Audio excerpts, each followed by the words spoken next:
A variant of the volume calculation is to use volumes per plot. To do this, we use the perimeter of the stockpile and convert it to a plot.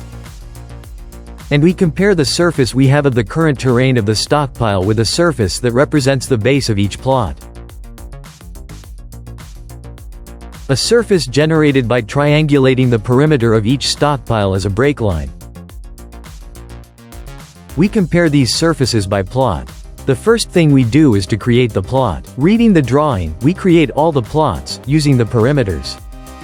In this case we select the text height. For example, 2. The plot is going to be the polyline of the stockpile base, and the name of the plot is going to be the name that we have specific for each one of them.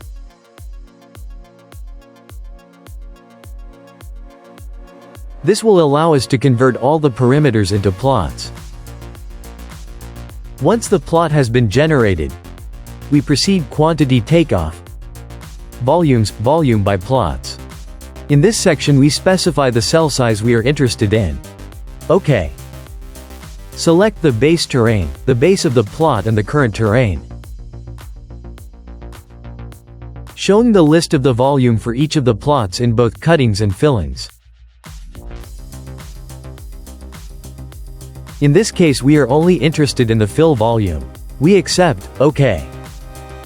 We can export it to Excel, etc. And even draw it to show the volume graphically in plan view. For example, in this case, in the layer of fill and cut volume, coloring the plot. OK. We already have the result of this representation.